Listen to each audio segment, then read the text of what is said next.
कहा जा रहा है कि जो एक ही माता के उदर से उत्पन्न हो उसको क्या कहा जाता है, उसको सहोदर कहा जाता है। आंसर आपका ऑप्शन नंबर बी होगा। अगला देखिए, अशुद्ध वर्तनी वाले शब्द का चयन करिए, यानी कि आपको बताना है गलत कौन सा शब्द। देखिए, झंडा ऐसे लिखा जाता है, पड़ोसिन ऐसे लिखा जाता है, आजीविका ऐसे ही लिखा जाता है, लेकिन चरमोत्कर्ष की यहाँ पर अगर बात करते हैं साथों, चरमोत्कर्ष शर्क लिखा हुआ है, होता क्या है साथों, चरम उत्कर्ष है ना, चरम उत्कर्ष भी हम लोग कह सकते हैं। तो ये आपका गलत है, तो यही आपका जवाब है। उसके बाद देखिए साथों, आपसे कहा जा रहा है कि जिसका कोई अंग बेकार हो गया हो उसके लिए एक शब्द क्या हो सकता है, तो उसको तो विकलांग कहा जाता है, जिसका कोई अंग बेकार हो गया हो। अगला देखिए साथों, गोद लिया हुआ पुत्र, उसके लिए एक शब्द क्या होगा, तो गोद लिया हुआ पुत्र उसके लिए एक शब्द क्या होगा, मैं कहूंगा उसको दत्तक कहा जाता है। गोद लिया हुआ पुत्र उसको क्या कहा जाता है, उसको दत्तक कहा जाता है। नेक्स्ट नंबर का सवाल देखिए, पुस्तकें ज्ञान प्राप्ति का सशक्त माध्यम है, ये होगा, या पुस्तकें जानने का सशक्त माध्यम है, या सुज्ञान प्राप्त का या समझ का, मैं कहूंगा ज्ञान प्राप्ति का सशक्त माध्यम है पुस्तकें। आंसर आपका ऑप्शन नंबर ए हो जाता है। गमन का विलोम आपसे पूछा जा रहा है, तो मैं कहूंगा साथों गमन का विलोम क्या हो जाएगा, गमन का विलोम आपका आगमन हो जाएगा। आंसर आपका ऑप्शन नंबर ए होगा। उसके बाद देखिए साथों, करुण का विलोम क्या होगा, मुझे बताइए, तो करुण का विलोम साथों निष्ठुर होता है। क्या होता है, करुण का विलोम निष्ठुर होता है। आंसर आपका ए होगा। वानर का इसमें से समानार्थी शब्द साथों क्या हो सकता है, तो वानर को क्या कहा जाता है, वानर को कपि कहा जाता है। वानर यानी कि बंदर, बंदर को मरकट भी कहते हैं, कपि भी कहते हैं और कपीश भी कहा जाता है। अगला सवाल देखिए साथों, शुद्ध वर्तनी का चयन करिए। देखिए, तृतीय ऐसे थोड़ी ना लिखा जाता है, ये तो गलत लिखा हुआ है। कुमुदिनी ऐसे लिखा जाता है, बिल्कुल। कार्यक्रम होता है, ये भी गलत है। प्रोण नहीं, प्रोण होता है। मैं कहूंगा सही कौन सा है, सही आपका ऑप्शन नंबर बी वाला है और यही आपका जवाब हो जाएगा। उसके बाद देखिए, आपसे यहाँ पर कहा जा रहा है कि विहंग रेखांकित शब्द का पर्यायवाची कौन सा नहीं है, यानी कि विहंग का इसमें से कौन सा पर्यायवाची नहीं है, ये बात आपसे पूछी जा रही है। देखिए, विहंग का मतलब होता है पक्षी, पंछी कह सकते हैं हम लोग। विहंग की अगर बात करें, केहरी नहीं कहते, पक्षी भी कहते हैं और खग भी कहते हैं, तो विहंग का पर्यायवाची नहीं होगा साथों, ऑप्शन नंबर बी वाला। उसके बाद देखिए साथों, दिए गए वाक्य में रेखांकित अंश को प्रतिस्थापित करने के लिए सबसे उपयुक्त विकल्प का चयन करिए। सरकार ने कलाकार को पुस्तक अर्पित किया, तो अर्पित आएगा यहाँ पर क्या, अर्पित आएगा या दान आएगा या निर्गत आएगा या सम्मानित आएगा या प्रदान आएगा, तो मैं तो यही कहूंगा कि सरकार ने कलाकार को पुरस्कार प्रदान किया, ये होना चाहिए। आंसर आपका डी होगा। उसके बाद देखिए, उस विकल्प का चयन करें जो जिनमें मुहावरे का सही अर्थ व्यक्त करता है, यानी कि ढाक के तीन पात, इसका मतलब क्या होता है, तो ढाक के तीन पात का मतलब क्या होता है, सदा एक ही दशा में रहना, अव्यवस्थित होना, निस्सार बातें करना या व्यर्थ प्रशंसा करना। मैं कहूंगा सदा एक ही दशा में रहने को कहा जाता है साथियों ढाक के तीन पात। अगला देखिए साथियों, मलेरिया एक कलेश है, मलेरिया एक व्याधि है, मलेरिया एक दुख है, या मलेरिया एक आदि है, तो मलेरिया एक व्याधि है, ये होगा साथियों। इसलिए सही जवाब आपका जो होगा ऑप्शन नंबर बी हो जाता है। अगला सवाल देखिए साथियों, यह सामान्य का विषय है कि हमारे देश में अनेक महापुरुष हुए, तो ये सामान्य का विषय है, यह है वर्ग का विषय, ये होगा। क्या यहाँ पर आएगा, ये आपसे पूछा जा रहा है। देखिए, यह उपेक्षित आएगा, ये दुर्भाग्य। मैं कहूंगा साथियों वर्ग भी नहीं आना चाहिए यहाँ पर, असल में आना चाहिए गर्व, तो ये गर्व लिखा होगा साथियों, वर्ग यहाँ पर गलत होगा ना, यानी कि यह गर्व का विषय है कि हमारे देश में अनेक महापुरुष हुए, तो ये टाइपिंग मिस्टेक हो गई है, गर्व यहाँ पर आना चाहिए था। उसके बाद देखिए, सही वर्तनी वाले शब्द का चयन करिए। आपको ये बताना है कि इसमें से ऐश्वर्यशाली कैसे लिखा जाता है। देखिए, शाली में ला में छोटी की मात्रा नहीं आती, शाली सही लिखा हुआ है, ऐश्वर्यशाली लिखा हुआ है, यानी कि यहाँ पर अगर बात करें जैसा ऑप्शन नंबर बी में है, बिल्कुल ऐसा लिखा जाएगा। उसके बाद देखिए, अगला सवाल आपकी स्क्रीन पर निम्नलिखित प्रश्न में दिए गए चार विकल्पों में से उस विकल्प का चयन करिए जो दिए गए मुहावरे के अर्थ को व्यक्त करता है। खोदा पहाड़ निकली चोइया, इसका मतलब क्या होता है, अटपटा काम करना नहीं, अधिक परिश्रम के बाद साधारण लाभ, बिल्कुल साथियों खोदा पहाड़ और निकली चोइया, यानी कि बहुत ज्यादा मेहनत के बाद साधारण लाभ होना, यह आपके सवाल का जवाब हो जाता है। सही वर्तनी वाले शब्द का चयन करिए, यानी कि यहाँ पर अगर बात करें अनुकरणीय कैसे लिखा जाता है, तो मैं तो कहूंगा जैसे ऑप्शन नंबर बी में लिखा हुआ है अनुकरणीय, बिल्कुल ऐसे ही लिखा जाता है।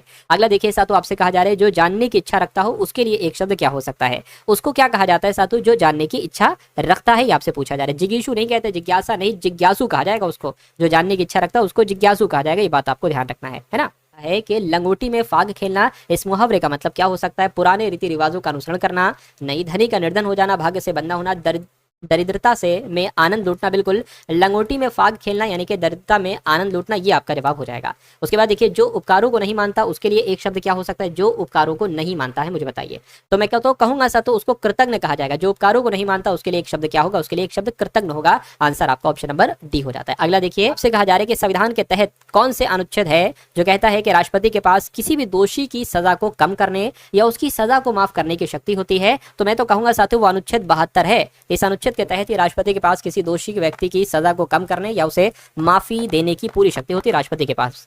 भारतीय विद्रोह की शुरुआत 10 मई 1857 को मेरठ से हुई और यह कब खत्म हुई, तो कब खत्म हुई आपसे पूछा जा रहा है। मैं कहूंगा 1857 की 1858 में खत्म हुई थी, 1858, लेकिन कलकत्ता में नहीं ग्वालियर में खत्म हुई थी, 20 जून 1858 को ग्वालियर में। आंसर आपका ऑप्शन नंबर डी हो जाता है। साम्राज्य पहला अखिल भारतीय साम्राज्य जिसके शासन क्षेत्र में अधिकांश वर्तमान भारतीय उपमहाद्वीप आते थे, तो आपके सवाल का जवाब देखिए, एक खाली जगह यहाँ पर, इसमें बताने कौन सा शब्द आएगा, तो मैं कहूंगा मौर्य साम्राज्य पहला अखिल भारतीय साम्राज्य जिसके शासन क्षेत्र में अधिकांश वर्तमान वर्तमान भारतीय उपमहाद्वीप आते थे? आंसर आपका ऑप्शन नंबर सी होगा।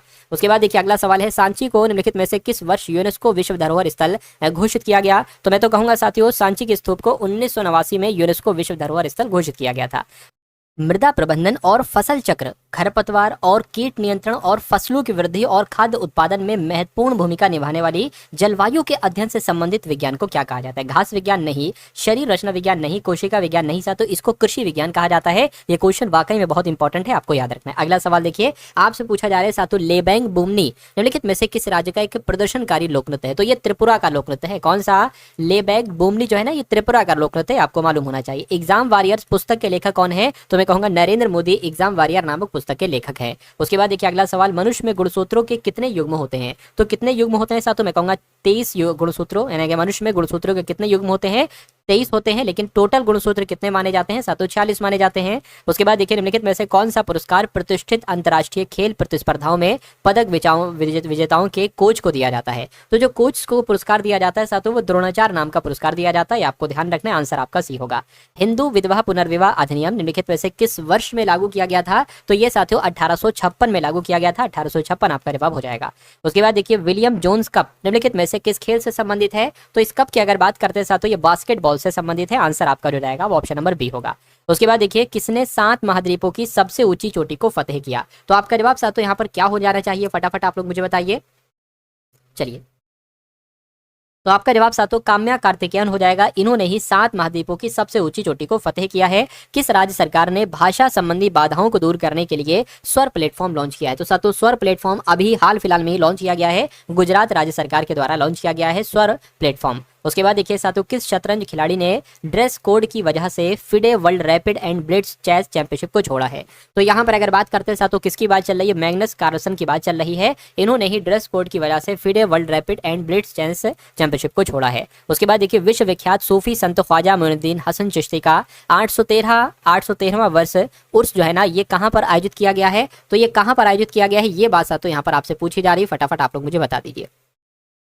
तो ये अजमेर में साथियों आयोजित किया गया है। आंसर आपका ऑप्शन नंबर बी होगा। किस देश की सरकार ने कार्यवाहक राष्ट्रपति पर महाअभियोग लगाया है? तो मैं कहूंगा साथियों दक्षिण कोरिया देश की सरकार ने कार्यवाहक राष्ट्रपति पर महाअभियोग लगाया है। आंसर आपका बी होगा। किसने विकसित पंचायत कर्मयोगी पहल शुरू की है? तो इस पहल की अगर बात करते हैं साथियों, ये पहल किसके द्वारा शुरू की गई, आपसे पूछा जा रहा है, मुझे बताइए। तो डॉक्टर जितेंद्र सिंह की अगर बात करें, इन्होंने ही साथियों विकसित पंचायत कर्मयोगी पहल शुरू की है। कौन सा देश अफ्रीका का सबसे बड़ा निवेशक है, बताइए। तो यहाँ पर आपका जवाब साथियों क्या हो सकता है, बताइए। तो मैं कहूंगा यूएई की अगर बात करते हैं साथियों, संयुक्त अरब अमीरात देश अफ्रीका का सबसे बड़ा निवेशक देश है। किस देश में अंतर्राष्ट्रीय गुब्बारा महोत्सव मनाया गया है? अंतर्राष्ट्रीय गुब्बारा महोत्सव तो नेपाल देश में साथियों मनाया गया है। उसके बाद देखिए, किस देश ने मारबर्ग वायरस के प्रकोप की समाप्ति की घोषणा की है? तो मैं कह सकता हूं साथियों रवांडा देश ने मारबर्ग वायरस के प्रकोप की समाप्ति की घोषणा की है। राइट आंसर आपका ऑप्शन नंबर सी होगा। चलिए साथियों, उसके बाद देखिए अगले नंबर के क्वेश्चन आपकी स्क्रीन पर आ चुका है और अब आपके सामने जो क्वेश्चन होंगे वो रीजनिंग के क्वेश्चन होंगे। रीजनिंग और मैथ्स के क्वेश्चन को अब आप लोग देख लीजिए जो आपके एग्जाम में आएंगे। आपसे कह रहे हैं कि पालक का संबंध साथियों पत्तियों से है, तो गाजर का संबंध यहाँ पर किससे होगा, ये आप लोग यहाँ पर बता दीजिए। तो साथियों किससे होगा? मैं कहूंगा जड़ से होगा, यानी कि जिस प्रकार पालक का एक महत्वपूर्ण भाग होती हैं पत्तियां, उसी प्रकार गाजर में महत्वपूर्ण भाग क्या होती है साथियों? जड़ होती है। तो सवाल का जवाब आपका ऑप्शन नंबर बी हो जाता है। चलिए साथियों, उसके बाद देखिए अगले नंबर का सवाल है। देखिए RINGS को IRNSG लिख दिया गया। देखिए जो यहाँ पर लेटर वही लेटर यहाँ पर है, यानी कि RI है तो IR लिख दिया है ना, NG है तो साथियों NGS, यानी कि बस ये क्या किया गया है साथियों, ये S जो है ये इसके बीच में ला दिया गया है। कि यहाँ पर भी वही है साथियों, देखिए जरा, हाँ यहाँ पर भी वही है। तो मैं कहूंगा ST को TS लिख लेंगे और OMR लिख लेंगे। देखिए ये कहाँ पर साथियों आपको देखने को मिल रहा है, तो मैं कहूंगा साथियों TSOMR ऑप्शन नंबर बी में देखने को मिल रहा है, तो यही आपका जवाब हो जाता है। चलिए उसके बाद देखिए अगले नंबर का सवाल आपकी स्क्रीन पर, आपसे कहा जा रहा है कि 7 व्यक्ति हैं KLMNOPQ एक पंक्ति में उत्तर की ओर मुंह करके बैठे हैं। तो 1 2 3 4 5 6 और एक साथियों यहाँ पर 7 लोग हो गए। उसके बाद कहा जा रहा है कि K और M एक साथ बैठे हैं, O पूर्वी सिरे पर बैठा हुआ है, P Q और M के बीच में बैठा हुआ है, Q पंक्ति के मध्य में बैठा हुआ है और N O, देखिए अब इसको देखिए जरा, O पूर्वी सिरे पर बैठा है तो ये साथियों पूर्वी सिरा आपका हो जाएगा, और Q पंक्ति के मध्य में बैठा है, यानी कि Q की अगर बात करते हैं तो Q यहाँ पर बैठेगा। उसके बाद कह रहे हैं कि O और L के बीच में N है, तो O और L के बीच में कौन हो जाएगा साथियों? N हो जाएगा। ये हो चुका है। K पश्चिमी सिरे पर बैठा है, K पश्चिमी सिरे पर, यानी कि K यहाँ पर बैठेगा। अब एक बार स्टार्टिंग से देख लीजिए, K और M एक साथ बैठे, तो K और M एक साथ बैठे हैं। O पूर्वी सिरे पर है, बिल्कुल सही। Q M के बीच में P है, क्यू एम के बीच में कौन है, पी, यानी कि सारे के सारे आपने यहाँ पर बैठा दिए। पूर्व से पांचवें स्थान पर कौन सा है, तो मैं कहूंगा पूर्व से पांचवें स्थान पर 1 2 3 4 5, तो पूर्व से पांचवें स्थान पर पी है, तो पी आपके सवाल का जो होगा वो बिल्कुल सही जवाब हो जाएगा। उसके बाद देखिए साथियों, एक नंबर सीरीज का सवाल है, आपसे कहा जा रहा है कि सबसे पहले 5 है, उसके बाद फिर से 5 है, और उसके बाद साथियों 15 है, और फिर 75 यहाँ पर है। तो आपसे पूछा जा रहा है कि अगला नंबर साथियों यहाँ पर क्या होगा, और उसके अगले नंबर के बाद साथियों 4725 आना चाहिए। देखिए कभी भी अगर आप देखें ना कि नंबर बहुत तेजी के साथ गैप कर रहे हैं, 15 से 75, फिर 75 से ये नंबर होगा और इससे 4725 हो जाएगा, तो वहां पर हमेशा गुणा का इस्तेमाल किया जाएगा मेरे हिसाब से। अब जैसे कि 5 से 5 बना है तो 1 की गुणा की गई होगी, 5 से 15 हुआ है तो हो सकता है 3 की गुणा की गई हो, 15 पंजे 7 तो 75 होता है। अब देखिए 1 3 5, तो जाहिर सी बात है 7 आ जाएगा, तो 75 की 7 से गुणा करोगे कितना आएगा, 7 पंजे आपका 35 हो जाएगा, और 3 लग जाएगा, 7 सत्ते 49 50 49 50 51 52, यानी कि यहाँ पर आ जाएगा 525। अच्छा अब देखिए 1 3 5 7, और जाहिर सी बात है अब यहाँ पर 9 आएगा, यानी कि अगर 525 की गुणा आपने 9 से की और 4725 आ गया, तो ये लॉजिक है और ये आंसर हमारा बिल्कुल सही हो जाएगा। 9 पंजे आपका 45 हो जाएगा, 9 दूना 18 2 22 हो जाएगा, 9 पंजे 45 और आपका 2 47, बिल्कुल साथियों 4725 ही आया है, यानी कि अब हमें पूरी तरीके से कंफर्म हो गया है कि 525 ही आएगा। और पहली बात, अगर आप निकालते हैं ना 525 आ चुका था तो आप वही आंसर लगा के साथियों आगे बढ़ जाते, लेकिन हम अभी सीख रहे हैं, तो सीख रहे हैं साथियों, तो ये हमें चीजें मालूम होना चाहिए। उसके बाद देखिए साथियों, आपसे कहा जा रहा है कि कुछ रानियां राजा हैं, सभी राजा अधिकारी हैं, कोई अधिकारी आर्किटेक्ट नहीं है। अब उसके बाद साथियों यहाँ पर निष्कर्ष आपको दिए गए हैं, वो आपको बताना है, ठीक है ना। चलिए देखिए साथियों, कुछ रानियां राजा हैं, तो मान लेते हैं साथियों ये क्या हो गई, ये रानियां हो गई है ना, क्या हो गई, ये रानियां हो गई। कुछ रानियां यानी कि इतनी रानियां जो है ना ये राजा हैं, इतनी रानियां जो है ना वो राजा हैं, और सभी राजा अधिकारी, ये सभी के सभी राजा क्या हो गए साथियों, ये सभी के सभी राजा अधिकारी हो गए। यानी कि कोई अधिकारी आर्किटेक्ट नहीं है, ये जितने अधिकारी हैं साथियों ये जो है ना ये आर्किटेक्ट नहीं होंगे, ठीक है, कोई दिक्कत नहीं है। अब साथियों निष्कर्ष पढ़िए, 2 निष्कर्ष हैं, आपको बताने कौन सा सही कौन सा गलत है। कुछ अधिकारी रानियां हैं, बिल्कुल ये अधिकारी हैं, इतने अधिकारी रानियां हैं, ये सही हो जाएगा। कोई राजा आर्किटेक्ट नहीं है, कोई राजा आर्किटेक्ट नहीं है, ये बात बिल्कुल सही है। देखिए जब कोई अधिकारी आर्किटेक्ट नहीं हो सकता तो कोई राजा भी आर्किटेक्ट नहीं हो सकता, और कुछ रानियां भी आर्किटेक्ट नहीं हो सकती, इतनी रानियां आर्किटेक्ट नहीं हो सकती। तो कुल मिला के ये सही हो जाएगा, मैं कहूंगा दोनों निष्कर्ष आपके बिल्कुल सही है, ऐसा आपका ऑप्शन नंबर बी में लिखा हुआ है। उसके बाद देखिए साथियों, अगले नंबर का सवाल आपकी स्क्रीन पर है, आपसे कहा जा रहा है, इस सवाल की अगर बात करें, सवाल साथियों अच्छा है, इंपॉर्टेंट है, आप लोग अच्छे तरीके से इसको एक बार देख लीजिए। आपसे जैसा जैसा कहा जाए वैसा वैसा बस आप लोग करते जाइए। आपसे कहा गया है कि जे और के सहोदर हैं, यानी कि जे और के जो होंगे साथियों वो भाई भाई होंगे, तो जे हो गए और के हो गए सहोदर हो गए। एम जे का मामा है, यानी कि जे का मामा। अब देखिए जे का मामा कैसे बनाओगे, तो जे की कोई मम्मी होगी और उन मम्मी का जो भाई होगा साथियों वही तो जे का मामा होगा, लेकिन कह रहे कि जे का मामा एम है, यानी कि साथियों ये एम हो जाएगा, जे का मामा एम हो जाएगा। कह रहे कि एस के की नानी है, एस के की नानी, देखिए के ये दोनों भाई भाई मान लेते सहोदर हैं, ठीक है ना, तो के की नानी, के की मम्मी ये होगी, मम्मी की मम्मी को ही तो साथियों नानी कहा जाएगा, तो के की नानी कौन हो जाएंगी, एस हो जाएंगी, के की नानी साथियों एस हो जाएंगी, ये यहाँ पर आ जाएंगी। उसके बाद कहेंगे एस की इकलौती बेटी ए है, एस की इकलौती बेटी ए है, एस की इकलौती बेटी ए हो जाएगी, ठीक है, कोई दिक्कत नहीं है। ए का एम से क्या संबंध, देखिए ये सहोदर हैं, इनकी मम्मी है ए और फिर ए की मम्मी है एस, और ए के भाई है साथियों एम, तो एम क्या कहेगा ए को, एम क्या कहेगा ए को, एम तो अपनी बहन कहेगा, ये दोनों बहन भाई हैं साथियों, है ना, ये बहन है ये भाई है, तो बहन कहेगा, तो बहन कहाँ पर लिखा हुआ है, ऑप्शन नंबर सी में लिखा हुआ है। उसके बाद देखिए अगले नंबर का सवाल साथियों आपकी स्क्रीन पर है, देखिए इस सवाल को और आप लोग बता दीजिए आपका जवाब क्या होगा। आपसे कहा जा रहा है, और ये बेस्ट कॉन्सेप्ट है साथियों एसएससी जीडी के लिए, इस टाइप का सवाल हर एक बार साथियों आपकी शिफ्ट में पूछा जाता है।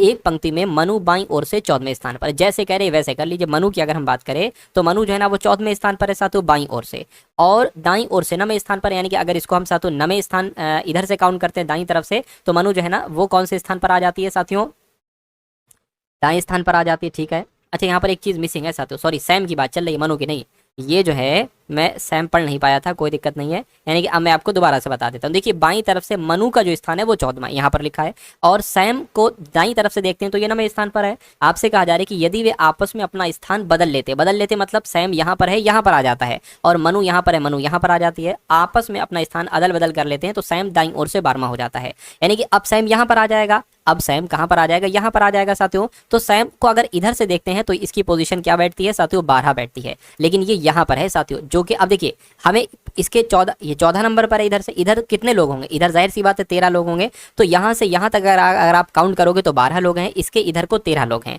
तो कहा जा रहा है कि पंक्ति में उपस्थित व्यक्तियों की कुल संख्या कितनी है, तो इधर 12 है और 13 है, 12 प्लस 13 कितने होते हैं साथियों, मैं कहूँगा 25 लोग होते हैं, यानी कि उपस्थित व्यक्तियों की कुल संख्या साथियों 25 है, तो 25 आपके सवाल का जवाब हो जाता है। चलिए चलिए साथ उसके बाद देखिए अगले नंबर का सवाल आपके स्क्रीन पर है। कहा जा रहा है कि जिस प्रकार मोनार्च तितली से संबंधित है उसी प्रकार माबा किससे संबंधित है। देखिए जिस प्रकार मोनार्च जो है ना, ये मोनार्च तितली की एक प्रजाति होती है और जो मांबा होता है ये एक सांप की प्रजाति होती है, तो इसका संबंध किससे होगा साथों? सांप से हो जाएगा। सांप आपका जवाब होगा। चलिए अगले नंबर का सवाल, ये कॉन्सेप्ट भी बहुत शानदार है और इस कॉन्सेप्ट पर भी साथों एक नहीं मेरे हिसाब से 2 क्वेश्चन आएंगे और हर एक शिफ्ट में साथों ऐसा सवाल आएगा, ये बात ध्यान रखिए आप लोग। देखते हैं तो साथों यहाँ पर क्या कहा जा रहा है। आपसे कहा जा रहा है कि ABCDEFGH 8 मित्र इसी क्रम में एक दूसरे से समान दूरी पर एक गोल मेज के परिता इसके केंद्र की ओर मुंह करके दक्षिणावर्त बैठे हुए हैं। कोई दिक्कत नहीं। क्या कहा गया है? अच्छा भैया 8 मित्र इसी क्रम में, अच्छा मतलब इसी क्रम में बैठे हुए हैं, ठीक है कोई दिक्कत नहीं सर, तो इसी क्रम में हम बैठा देंगे। 8 लोग हैं, 1 2 3 4 5 6 7 और 1 8, ये 8 लोग यहाँ पर हम बैठा लेंगे। आपसे कहा जा रहा है कि सी का मुंह उत्तर दिशा में, जब देखिए सी का मुंह उत्तर दिशा में है तो मैं कहूँगा सी यहाँ पर होगा, तभी तो सातु ये अंदर की तरफ सब लोग देख रहे हैं, तभी तो इसका मुंह सातु क्या सी का मुंह उत्तर दिशा में, सी का मुंह उत्तर दिशा में है। अब देखिए सी सबका मुंह अंदर की तरफ है तो देखिए इसका मुंह उत्तर की तरफ ही तो है। चलिए तो ये लाइन हो गई। यानी कि यदि अब डी अपना स्थान छोड़ देता, क्या कहा गया है? अच्छा डी अपना स्थान छोड़ दे। अच्छा एक काम करिए साथियों, देखिए आपसे कहा गया था ABCD से स्टार्ट है। अब जब और दक्षिणावर्त का मतलब पता क्या होता है? दक्षिणावर्त का मतलब होता है क्लॉकवाइज, यानी कि घड़ी की दिशा में। तो जब सी यहाँ पर है तो मैं कहूँगा डी यहाँ पर होगा। फिर एक काम करिए साथियों AB, क्योंकि जब सी है तो ए तो यहीं पर बनेगा और फिर दक्षिणावर्त बैठाना आपको, तो ABCD तो EFGH। 8 लोग हैं, 8 लोग हो गए। अच्छा यहाँ तक हो गया सवाल। अब यहाँ से एक नई चीज आपके सामने आई। कहा जा रहा है कि यदि डी अपना स्थान छोड़ दे, यानी कि ये जो है ना ये अपना स्थान छोड़ दे और डी के स्थान पर नया मित्र वाई आकर बैठता है, तो मैं कह सकता हूँ डी अपना स्थान छोड़कर कहीं और चला जाता है और वाई यहाँ पर आकर बैठता है। तो निम्नलिखित 2 व्यक्तियों में से कौन से एक दूसरे के सम्मुख बैठे हैं? क्या कहा गया है? तो 2 व्यक्तियों में से कौन से एक दूसरे के सम्मुख बैठे? 2 व्यक्तियों में से है ना, एक दूसरे के क्या बैठे हैं सातों? सम्मुख बैठे हैं। कोई दिक्कत नहीं। तो यहाँ पर हम बताने की इसको सातों कोशिश करेंगे। देखिए बी और एफ क्या सम्मुख बैठे हैं? अच्छा बी ये है और एफ ये है, बिल्कुल सातों सम्मुख बैठे हैं। वाई और बी सम्मुख बैठे हैं। वाई कहाँ पर बैठा है? वाई ये बैठा और बी ये बैठा, ये तो सम्मुख नहीं बैठे हैं आमने सामने। मतलब एफ ए के सम्मुख बैठा हुआ है तो एफ ए के भी सम्मुख नहीं बैठा हुआ है, ये भी नहीं ये भी नहीं होगा। मैं कहूँगा ऑप्शन नंबर ए आपके सवाल का बिल्कुल सही जवाब हो जाएगा। ये समझ में आया सातों सवाल आपकी? एक बार और देख लेगा, अगर समझ में नहीं आया जरूर आपकी समझ में आ जाएगा, अगर नहीं आया तो कमेंट बताइएगा, अगली वीडियो में मैं इसको डिस्कस कर दूंगा अच्छे से। वैसे मेरे हिसाब से सारे बच्चों को समझ में आ गया होगा। अच्छे इस सवाल की अगर बात करें, आपसे कहा जा रहा है कि किरण की ओर इशारा करते हुए रोहन कहता है। रोहन भाई साहब क्या कहता है? रोहन कहता है किरण की तरफ इशारा करते हुए, रोहन कहता है कि वो जो है ना, यानी कि ये जो है ना ये मेरे दादा के इकलौते पुत्र। देखिए रोहन के दादा के इकलौते पुत्र कौन होंगे? रोहन के पिताजी होंगे। तो रोहन के पिताजी की पुत्री, यानी कि ये जो है ना रोहन के पिताजी की पुत्री है, यानी कि रोहन की बहन है ना। तो ये तो दोनों आपस में भाई बहन हो गए। तो कहेंगे किरण का रोहन से क्या संबंध है? यानी कि रोहन क्या कहेगा किरण को? तो रोहन तो कहेगा बहन। तो बहन कहाँ पर लिखा हुआ है? बहन आपका ऑप्शन नंबर ए में लिखा हुआ है। तो जिनका आंसर ऑप्शन नंबर ए है तो मैं कहूँगा आंसर आपका बिल्कुल करेक्ट हो जाता है। अगला सवाल आपकी स्क्रीन पर है, देखिए सवाल को और बताइए आपका जवाब क्या होगा। 5 व्यक्ति एक पंक्ति में बैठे हैं, 2 व्यक्ति डी और एच अंतिम छोरों पर। अब देखिए थोड़ा सा ध्यान से देखिए, 5 व्यक्ति ना, तो 1 2 3 4 और एक यहाँ पर 5 लोग की जगह हम लोगों ने बैठा ली, यानी कि 2 व्यक्ति डी और एक एच अंतिम छोरों पर है। अंतिम छोरों पर डी और एच में से कोई ना कोई बैठेंगे, यानी कि एल पी के दाईं ओर बैठा हुआ है, टी एच के बाईं ओर बैठा है। अब देखिए यहाँ पर एच का जिक्र किया गया कि भाई एच जो है ना अंतिम छोर पर बैठा है, और यहाँ पर दूसरी बात कही गई कि एच के बाईं टी है, यानी कि अगर हम देखिए एच को यहाँ पर बैठाते हैं जो कि अंतिम छोर पर है, तो एच का बायां तो इधर हो जाएगा, फिर तो मामला खराब हो जाएगा। तो एच को हमें सातु यहाँ पर बैठाना होगा, यानी कि एच के बाएं कौन है? सातु एच के बाएं टी है, तो टी बना दिया। तो यहाँ पर कहा गया था 2 व्यक्ति डी और एच अंतिम छोरों पर है, तो एच को तो अंतिम छोर पर बैठा दिया, डी बाकी है तो डी यहाँ पर बैठा दो। अब कह रहे सातु क्या कहा गया है? 2 व्यक्ति डी और एच अंतिम छोरों पर है, हो गया। एल पी के दाईं ओर बैठा हुआ है, एल जो है ना पी के दाईं ओर बैठा हुआ है। देखिए एल पी के दाईं ओर बैठा है तो इसका मतलब क्या हो जाएगा? पी के दाईं ओर कौन बैठा है? एल बैठा है, बैठा दिया। एच के बाएं टी है, तो देखिए एच के बाएं टी है, हो गया। बाएं से एल की स्थिति क्या है? तो बाएं से एल की स्थिति साथियों तीसरी है। दाएं से देख लो, बाएं से देख लो तो तीसरी है, तो तीसरी कहां पर लिखा हुआ है? ऑप्शन नंबर ए में लिखा हुआ है। तो जिनका आंसर ऑप्शन नंबर ए के साथ है तो बिल्कुल करेक्ट हो जाएगा भाई, बहुत बढ़िया, वेरी गुड क्लास। चलिए साथ उसके बाद देखिए अगले नंबर का सवाल आपकी स्क्रीन पर है। एक फिर से नंबर सीरीज का सवाल आपके सामने आ चुका है। आपसे कहा जा रहा है कि 6 है, 5 है, उसके बाद 7 है और फिर 7 है, और फिर सातों 10 है और 11 है और 15 है और फिर 17 है, और उसके बाद आपको बताना है कि उसके बाद कौन सा नंबर यहाँ पर आएगा। देखिए साथियों यहाँ पर अगर एक काम करिए, 6 से 5 फिर 7 फिर 7 फिर 10, ऐसे ना बनाइए, आप ऐसे बनाइए जैसे कि मान लीजिए आपने 6 से 7 बनाया, 1 बड़ा है, आपने 7 से 10 बनाया, 3 बड़ा है, आपने 10 से 15 बढ़ाया, कितना बड़ा है, 5 बड़ा है, तो अब कितना बढ़ेगा, है ना। इसको भी देखिए, 5 से 7 हुआ है 2 बड़ा है, 7 से 11 हुआ है 7 4 बड़ा है, 11 से 17 हुआ है कितना बड़ा है, 6 बड़ा है। देखिए 2 का गैप चल रहा है और यहाँ पर भी 2 का गैप चल रहा है, तो जाहिर सी बात है यहाँ पर 7 बढ़ेगा, यानी कि 15 और 7 कितना हो जाएगा, 22 हो जाएगा। अगर 22 ऑप्शन में है तो ये जवाब हमारा बिल्कुल सही होगा और बिल्कुल 22 ऑप्शन नंबर बी वाले में है, ठीक है ना। चलिए अगला सवाल आपकी स्क्रीन पर देखिए, आपसे यहाँ पर क्या कहा जा रहा है, 14, 11 और 180, यानी कि आपको बताने की ये 14, 11 से 180 कैसे बनाया। उसी प्रकार आपको बताना है सातों 12, 17, 234, 12, 17 से 234 कैसे बना है, और उसी प्रकार आपको बताना है 15, 16 से यहाँ पर साथियों कौन सा नंबर बन सकता है, फटाफट आप लोग मुझे बताइएगा। देखिए साथियों, मुझे ऐसा लगता है कि 14 और 11 को कैलकुलेट करके 180 बन सकता है ना। अगर हम सातों इसके स्क्वायर करें, जैसे कि 14 का स्क्वायर कितना होता है 196, 11 का स्क्वायर कितना होता है 121, जरा जोड़िए इनको, 7 आ जाएगा, ये आपका 11 आ जाएगा, ये तो 317 हो जाएगा, है ना। कितना हो जाएगा सातों 300, ये तो बहुत ज्यादा हो जाएगा। चलिए कोई दिक्कत नहीं, तो फिर कोई दूसरा तरीका देखिए साथियों, कोई दूसरा तरीके की अगर बात करें, सोचिए और बताइए आपका कैसे क्या हो सकता है। देखिए साथियों, अगर हम 14 और 11 की गुणा करा दे तो कितना होगा साथियों, देखिए 4, 5, 1, अच्छा 180 से 154 आ रहा है, यानी कि थोड़ा सा हमके बढ़ाना पड़ेगा।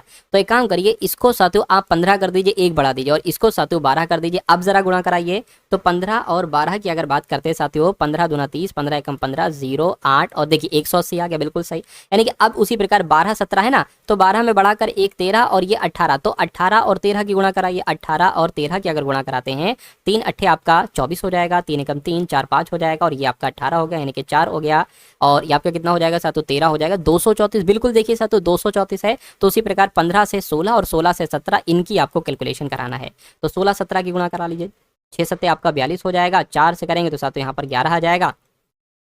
उसी प्रकार साथियों यहाँ पर आपका 16 है, 2 आ गया, 7 आ गया, 272 आना चाहिए, क्या 272 कहीं ऑप्शन में लिख रहा है, लिख रहा है, बिल्कुल साथियों ऑप्शन नंबर डी में दिख रहा है, तो यही आपका जवाब हो जाता है।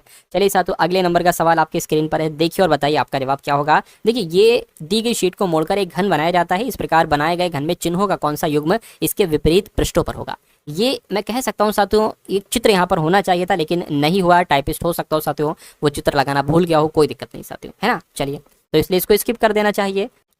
तो अब आपके सामने साथियों यहाँ पर मैथ्स के क्वेश्चन स्टार्ट हो चुके हैं। एक एक क्वेश्चंस की अगर बात करें साथियों तो आपके लिए बहुत इंपॉर्टेंट है, हर एक कॉन्सेप्ट अपने आप में एक वजूद रखता है, समझ लीजिए, और हर एक कॉन्सेप्ट आपके एग्जाम में आने की साथियों संभावनाएं हैं बहुत ज्यादा। तो इन सवालों को आप लोग देखिए, आपसे कहा जा रहा है कि एक दुकानदार ने एक वस्तु को उसके अंकित मूल्य पर 12% छूट देकर 1716 में बेचा, यानी कि हम इसकी मदद से अंकित मूल्य निकाल सकते हैं। यदि वह कोई छूट न देता तो उसे 25% का लाभ होता, तो वस्तु का क्रय मूल्य कितना है। सबसे पहले पहली और दूसरी लाइन को देखिए साथियों, आपसे यहाँ पर क्या कहा जा रहा है अभी मैं आपको समझा रहा हूँ। देखिए अंकित मूल्य की अगर हम बात करें, अंकित मूल्य पर 12% छूट देकर, यानी कि अंकित मूल्य पर साथियों क्या मैं कहूंगा 12% की छूट देकर 1716 रुपए में बेचा गया। चलिए कोई दिक्कत नहीं है साथियों, 12% छूट दी गई है, यानी कि 88% में बेचा गया है। तो जब 88% में बेचा गया है तो 1716 रुपए की वो वस्तु बिकी है।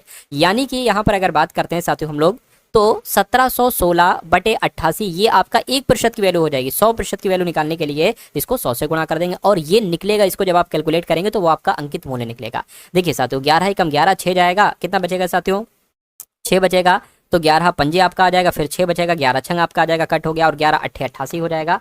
8 से अगर इसको कट करें साथियों, 8 एकम 8, 8 दूना 16 ज्यादा हो रहा है ना, ये तो एक काम करिए 4, 2 से कट करिए 4, और 2 से कट करिए 50 आ जाएगा, फिर कट करिए 25 आ जाएगा, फिर आपका ये 2 आ जाएगा, 2 से कट करेंगे 2 सत्ते है ना, और 2 अट्ठे 16, 55 की गुणा आप 78 की गुणा आपको 25 से करनी है। तो 78 की गुणा साथियों अगर हम 25 से कर लेते हैं तो 5 अट्ठे आपका 40 हो जाएगा, 7 पंजे 35 और आपका 39 हो जाएगा, और आपका 8 दूना ये 16 हो जाएगा, 7 दूना 14 और एक 15 आपका हो जाएगा, 0 आ गया, 15 आ गया, 9 आ गया, 1950 हो जाएगा। यानी कि मैं कहूंगा 1950 आपका ये क्या निकला है, ये अंकित मूल्य निकला है। तो ये आपका मैंने क्या निकाला, ये मैंने आपका अंकित मूल्य निकाला।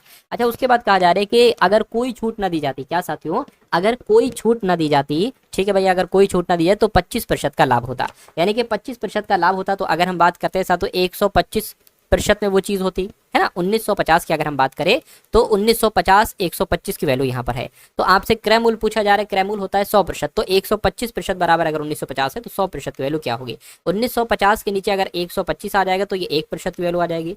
100% की वैल्यू निकालने के लिए क्योंकि क्रय मूल्य 100% होता है तो 100 से गुणा कर देंगे, इसको कैलकुलेट करा लीजिए, 25 पंजे और 25 चौक 5 से अगर इसको कट कराएंगे, 5 3 15, 5 3 45, 0 आ जाएगा, 39 390 की गुणा 4 से करा लीजिए, 390 की गुणा सातों 4 से करा लेते हैं, 4 नीम आपका 36 हो जाएगा, 4 3 12 15 हो जाएगा, यानी कि 1516 आपको 1560 आपका जवाब हो जाएगा, जो कि वस्तु का क्रय मूल्य होगा। और यही आपका बिल्कुल सही और सटीक जवाब हो जाएगा भाई, बहुत बढ़िया वेरी गुड क्लास। अगला सवाल आपकी स्क्रीन पर है, आपसे कहा जा रहा है कि ए और बी की वर्तमान आयु के बीच का अनुपात 4:5 है। 10 वर्षों के बाद उनकी आयु के बीच का अनुपात इतना हो जाता है, उनकी वर्तमान आयु के बीच अंतर बताइए। तो पहले तो उनकी वर्तमान आयु निकालिए। देखिए 4x मान लेते हैं और यहाँ पर 5x मान लेते हैं, उनकी आयु के बीच का अनुपात, ठीक है।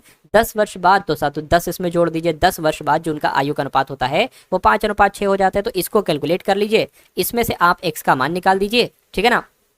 और उसके बाद साथ हम देख लेंगे आगे कहानी। 6 चौक बराबर है क्रॉस मल्टीप्लाई, 6 चौक आपका 24 हो जाएगा, यानी कि 24x प्लस 6 की गुणा 10 से कराओगे तो 60 हो जाएगा, बराबर 5 की 5x से कराओगे तो 25x हो जाएगा, 5 की 10 से कराओगे तो 50 हो जाएगा। 25x में से 24x जाएगा जब ये इधर आएगा तो 1x बचेगा, ठीक है ना। उसके बाद ये 50 प्लस का उधर जाएगा माइनस का हो जाएगा, 60 में से 50 जाएगा तो 10 बचेगा, यानी कि x बराबर 7 10 आ गया। इतनी बात क्लियर है।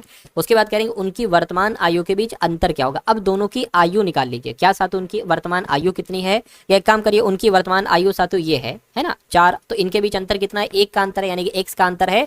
तो x की अगर बात करते हैं तो x बराबर सातु 10 है, या आप ऐसे कर सकते हैं जब x बराबर 10 है तो 4x कितना होगा 40 और 5x कितना होगा 50, दोनों में अंतर कितना निकला सातु 10 निकला। तो 10 आपके सवाल का जो होगा वो बिल्कुल सही जवाब होगा। अगला सवाल आपकी स्क्रीन पर आपसे कहा जा रहा है वार्षिक वेतन वृद्धि मिलने पर नीरा का वेतन 45,000 से 48,150 हो गया, तो प्रतिशत वृद्धि कितनी, इसमें कितने की वृद्धि हुई। मैं कहूंगा लगभग 3,150 की वृद्धि हुई, लेकिन इसको प्रतिशत में बदलना है तो 100 से गुणा करेंगे, नीचे पहली वाली वैल्यू रखेंगे 45,000, तो 45,000 नीचे आ जाएगा। अच्छा 3 0 से ये 3 0 कैंसिल हो जाएंगे, 5 निम आपका 45, 5 छंग आपका 30 और 5 3 आपका 15, ठीक है ना। अब इसको 9 सत्ते आपका 63 होता है, तो मैं कहूंगा 7% की वृद्धि हुई है। आंसर आपका सी होगा। अगला सवाल आपकी स्क्रीन पर है, अच्छे से साथ तो इसको देखिए और बताइए आपका जवाब यहाँ पर क्या हो सकता है। देखिए आपसे यहाँ पर कहा जा रहा है कि किसी बॉक्स में 50 पैसे और 25 पैसे के सिक्के जो है ना वो 9:5 के अनुपात में रखे हैं, जिनकी कुल धनराशि 207 है। तो 50 पैसे के सिक्कों की संख्या क्या है, ये बात आपसे पूछी जा रही है। देखिए एक चीज यहाँ पर देखिए,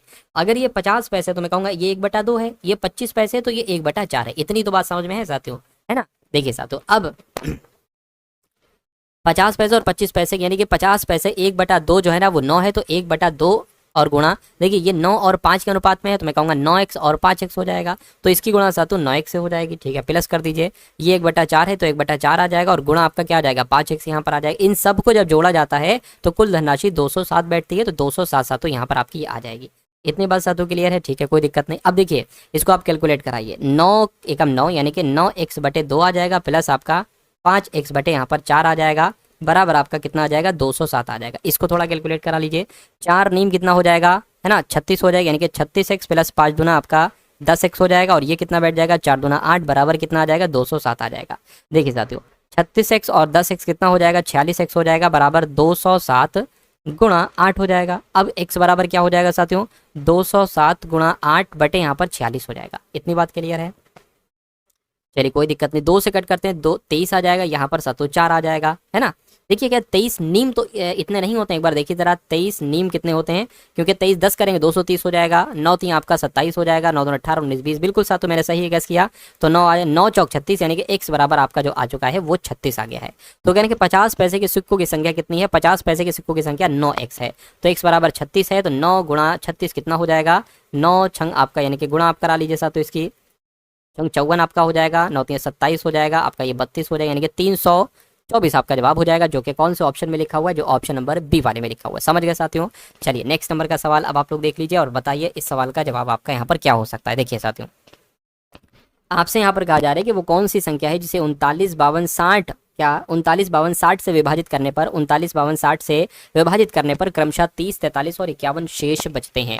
आप सबसे पहले साथियों क्या निकाल लेंगे, आप 39 52 60 का आप एलसीएम निकाल लेंगे। तो सबसे पहला काम आप यही कर लीजिए, 39 52 और 60 का आप क्या निकाल लीजिए साथियों एलसीएम निकाल लीजिए। देखिए 2 से अगर कट करेंगे तो 39 आ जाएगा, यहाँ पर 2 दूना 4, 2 छंग 12 आ जाएगा, यहाँ पर साथियों 30 आ जाएगा, और 2 से कट करेंगे 39 का 39 आ जाएगा, 2 एकम 2 2 3 6 ये आपका 15 आ जाएगा, ठीक है ना। और अब 3 से कट करते साथियों 3 एकम 3 3 3 9 हो जाएगा, 13 आ जाएगा, 3 पंजे 15 आ जाएगा। अब यहाँ पर आप क्या करेंगे साथियों, आप एक काम करिए 13 से डायरेक्ट कट कर लीजिए, 13 एकम 13 5 आएगा, एक बार 5 से कट कर लीजिए। तो अब आप क्या करेंगे, अब आप इन सब की गुणा कराएंगे, 2 दूना 4 है ना, 4 3 12, 12 पंजे 60, 60 की गुणा 13 से करा दीजिए, 60 की गुणा 13 से करा देते हैं साथियों, 13 पंजे 65, 13 छंग 78, यानी कि 780 आ गया। तो कुल मिला के एलसीएम कितना आया है, एलसीएम आया है साथियों 780। अब यहाँ पर एक चीज आप नोटिस करिए, देखिए अगर कभी भी सवाल ऐसे हो कि वो कौन सी संख्या है जिसे इतने इतने इतने नंबर से विभाजित करने पर इतना इतना इतना शेषफल बचता है। तो आपको जो ये मेन नंबर हो इनका आपको एलसीएम निकालना है, जो हम निकाल चुके हैं 780। उसके बाद अगला आपको काम क्या करना है कि पहला नंबर पहले में से घटाओ, कितना आया 9। दूसरा नंबर दूसरे में से घटाओ, कितना आएगा 9 ही आएगा। ये नंबर इसमें से घटाओगे 7 9, यानी कि कुल मिला के 9 आ रहा है। तो अगला काम आपको क्या करना है, इसमें 780 में से ये संख्या घटा देनी है जो इनका डिफरेंस आ रहा है। तो 780 में से 9 घटाओगे, मेरे हिसाब से 771 बचेगा। तो 771 आपके सवाल का जो होगा वो बिल्कुल सही और तो दोस्तों ये वीडियो आप लोगों को कैसी लगी कमेंट बॉक्स में ज़रूर बताएं। वीडियो अच्छी लगे तो वीडियो को लाइक करें और चैनल पर नए हैं तो चैनल को सब्सक्राइब करें।